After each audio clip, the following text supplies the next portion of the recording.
Hello student, एक बार फिर आपका स्वागत है इस क्लास में जिसमें आप पढ़ने वाले हैं क्लास 5 की संस्कृत की वर्कबुक यानी संस्कृत शोध की कार्य पुस्तिका। स्टार्टिंग से पढ़ने वाले हैं, कम से कम इसमें हम चैप्टर 1 से लेकर के 3 तक पढ़ेंगे। उसमें वंदना भी शामिल है। वंदना किसी चैप्टर में नहीं होती, ना उसका चैप्टर 1 होता 2 होता, कोई नहीं, वो अलग से होती है।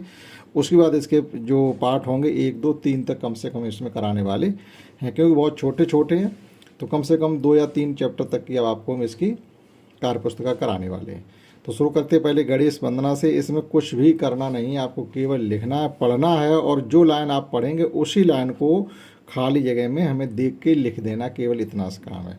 लेकिन फिर भी हम आपका इसमें एक बार पढ़ते जाएंगे, इसका मीनिंग भी आपको बताते जाएंगे। अगर आपने अभी किताब से इसका मीनिंग नहीं पढ़ा होगा तो आप यहाँ कार्य पुस्तिका से इस वंदना का मीनिंग पढ़ सकते हैं।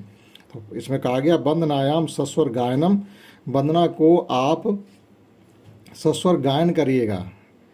कुरुत मतलब करिएगा, और कार्य पुस्तकायाम चा लिखित, और फिर इसी कार्य पुस्तिका में उसको लिखिएगा। तो देखिएगा पहले क्या कहा गया, हे गणेश तब पावन चरणों। पहली लाइन कहा गई हे गणेश भगवान तब पावन चरणों, आपके पवित्र चरणों में सर्वे वयम सदा प्रणमाम। सर्वे वयम हम सब, वयम ही सोता हम सब, सर्वे हम सब सदा प्रणमाम, हम सब सदा प्रणाम करते हैं। उसके बाद लिखा हुआ देही देव सविद्याम नष्टम, हे देव हमें आप मतलब सच्चा ज्ञान दें, सही विद्या दें। दूरी कुर मनसा अज्ञानम, और मनसा मीन्स होता अज्ञान, दूरी कुर, और हमारे मन के अज्ञान को आप दूर करिएगा। तो ये खाली जगह है, इसमें देख के आप इतना लिख सकते हैं, ठीक। तो हम इसका मीनिंग बताते जाते हैं। सांजलि वयम नमस्कुरात्वा, और हम हाथ जोड़ करके करबद्ध आपसे प्रार्थना करते हैं। कृत्वा तप पद पदम ध्यानम, और उसके बाद हम आपके चरण कमलों में ध्यान करते हैं, आपके चरण कमलों की वंदना करते हैं, स्पर्श करते हैं और उनका ध्यान करते हैं। हमें आप अच्छा ज्ञान दें, सही विद्या दें, और हमारे मन के अज्ञान को दूर करें। रच सर्वदा हे रम त्वम, मतलब आप हमारी, हेरम मतलब होता गणेश, हे गणेश जी आप हमारी सदैव रक्षा करना। देव तब शरणम गच्छाम, हम सभी लोग आपकी शरण में आए हैं। हे गणेश तब पावन चरणों सर्वे वयम सदा प्रणाम, हे गणेश जी आपके पवित्र चरणों में हम सभी मिल करके वंदना करते हैं। तो इस प्रकार से इसका मीनिंग आपको पता होना चाहिए, और ये गणेश वंदना भी पता होनी चाहिए। इसमें केवल इतना ही था, पढ़ना था इसको, और ये खाली जगह में इन्हीं लाइनों को देख के लिखना है। अब आगे स्टार्ट करते हैं इसके पाठ 1 से कार्य पुस्तिका को। और प्रथम पाठ, आप पहले पाठ में वंदे सदा स्वदेशम, सदैव अपने देश की वंदना करता हूँ या करना चाहिए। मंजूषात उचित पदम चित्वा रिक्त स्थानम पूर्यत। मंजूषात मीन्स होता है ये जो बॉक्स दिया गया, इसमें कुछ शब्द दिए गए, इनको आप इसमें कविता में उचित स्थान पर भरिएगा। अगर यहाँ से देख के आपको ना समझ में आए तो आप किताब से पढ़ते जाइएगा इसकी, और उससे देख करके भी इसको लिख सकते हैं। वंदे पुनात मीन्स होता है पवित्र करना, स्वदेशम मीन्स अपने देश को, रीवा मीन्स होता है नर्मदा, सदा मीन्स सदैव, स्वतंत्र देशम मीन्स स्वतंत्र देश को, त्रिवर्ण मीन्स 3 रंगों वाला, ऐतादृशम ऐसा देश। तो यहाँ पर हमने उन्हीं शब्दों को देख देख के भर दिया। वंदे सदा स्वदेशम, अपने देश की वंदना करनी चाहिए। ऐतादृशम स्वदेशम, ऐसा है हमारा देश। गंगा पुनात भालम रीवा कट प्रदेशम, गंगा पुनात भालम इस जिसके मस्तक को गंगा जी पवित्र करती हैं, मतलब जो उत्तर भारत होता है ऊपर वाला, उसको हम अपने देश का मस्तक कहते हैं। जम्मू कश्मीर उधर से गंगा जी निकलती हैं, तो गंगा पुनात भालम, भालम इस होता मस्तक जिसके सिर को गंगा जी पवित्र करती हैं। और रीवा कट प्रदेशम, कट मीन्स होता मध्य यानी कमर, प्रदेशम इस मध्य प्रदेश, और जिसके मध्य प्रदेश में नर्मदा जी बहते हैं। वंदे सदा स्वदेशम, मैं अपने देश की सदा वंदना करता हूँ। ऐसा ऐतादृशम स्वदेशम, ऐसा है हमारा देश।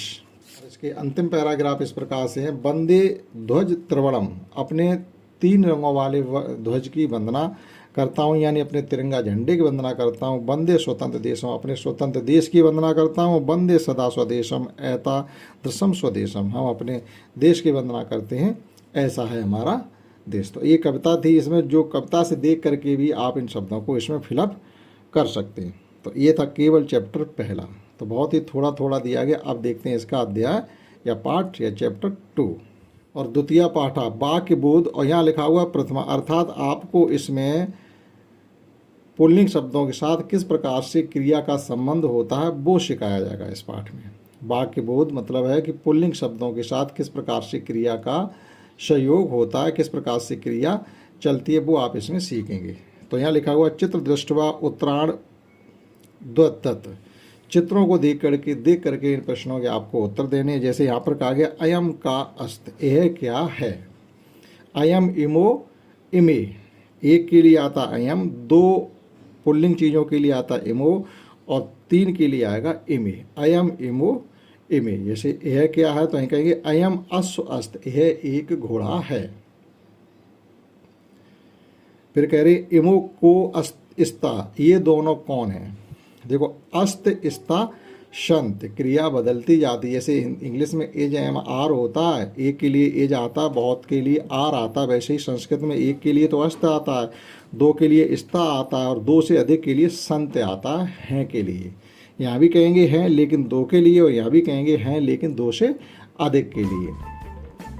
तो एम अस्त इमो कौ अस्त, ये दोनों कौन है। देखो यहाँ का कौ कहा, कहा कौ के, यह एक कौन है, ये दो कौन है, ये बहुत से कौन है। इस प्रकार से चलता का कौ के दोनों का, तीनों का अर्थ कौन है, लेकिन ये एक के लिए आता, ये कौ दो के लिए आता और ये के दो से अधिक के लिए आता। तो इमो कौ स्ता, इमो अश्व स्ता, देखो यहाँ लिखा हमने अस, तो यहाँ दो के लिखेंगे अश्व और दो से ज़्यादा के लिए लिखेंगे अश्वहा। तो इमो अश्वा स्तः। अब यहाँ बोलेंगे इमे के संत, ये क्या हैं।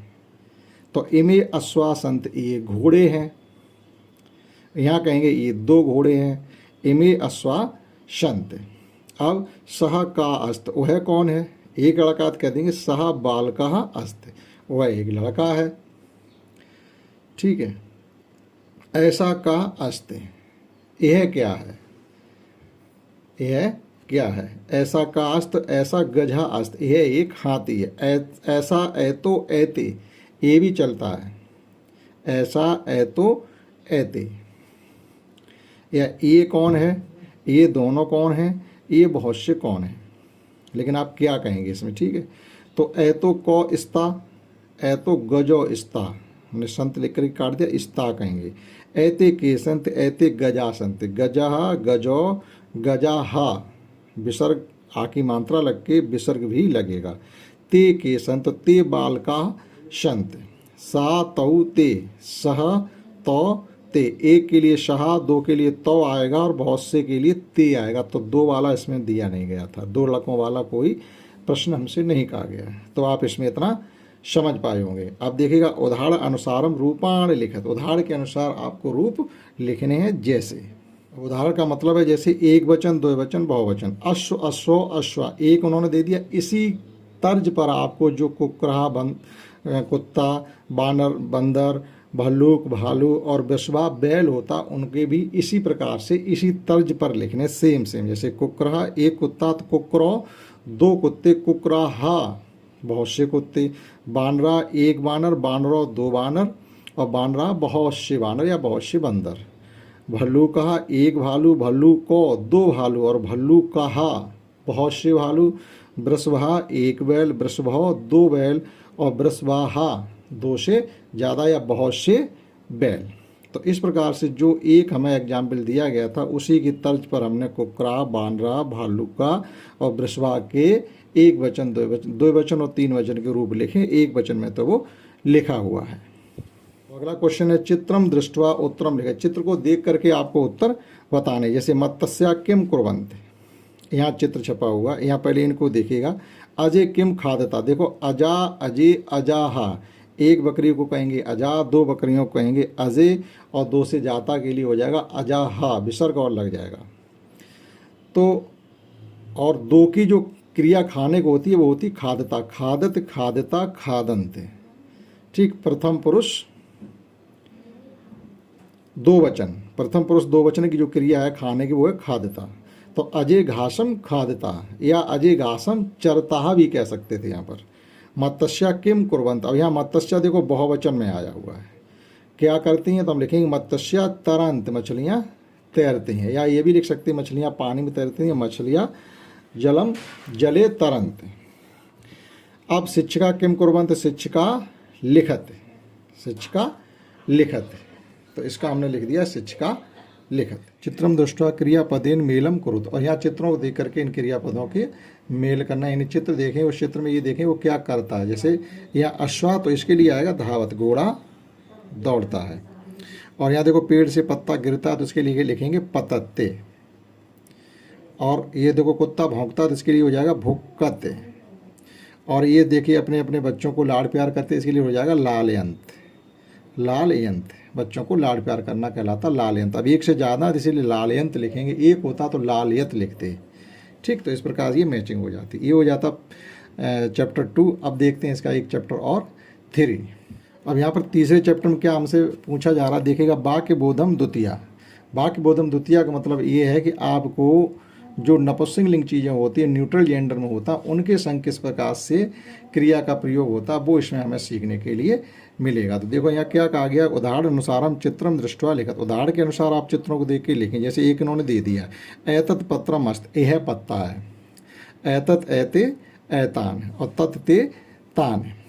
तो एतत् पत्रम अस्त, यह पत्ता है, एते पत्रम स्ता, ये 2 पत्ते हैं, एतान पत्रान संत, ये बहुत से पत्ते हैं। तो इस प्रकार से इसी के अनुसार अब जो ये दिया गया है, 2 हमको सवाल दिए गए, वो हमको लिखने हैं। जैसे एतत् व्यजनम अस्त, यह व्यजना है, पंखा करते जो हवा वाला हाथ वाला वो है, एतत् व्यजनम अस्त। यहाँ पर 2 है, तो एते व्यजने स्तः, और यहाँ पर बहुत से हैं, तो एतान व्यजनान संत, अस्त स्ता संत, और एतत् एते एतान। इन चीज़ों का हमें ध्यान रखना है। और एक वचन व्यजनम, दूसरे में व्यजने, और तीसरे बहुवचन के लिए हो जाएगा व्यजनान, न्यूट्रल जेंडर में। इसी प्रकार से एतत् दीपकम अस्त, यह एक दीपक है, एते दीप के स्तः, ये 2 दीपक हैं, और एतान दीपकान संत, ये बहुत से दीपक हैं। तो ये हो गया एतत् एते एतान। अब समझते हैं तत् ते तान। यहाँ एतत् एते एतान के लिए होता है यह, एक है तो एतत्, 2 है तो एते, और 2 से ज़्यादा है तो एतान होगा। इसी प्रकार से अब ओह के लिए, जैसे इंग्लिश में चलता है दिस और दैट, इसी प्रकार से संस्कृत में चलता है एतत् और तत्, एतत् एते एतान, और ओह के लिए चलता है तत् ते तान।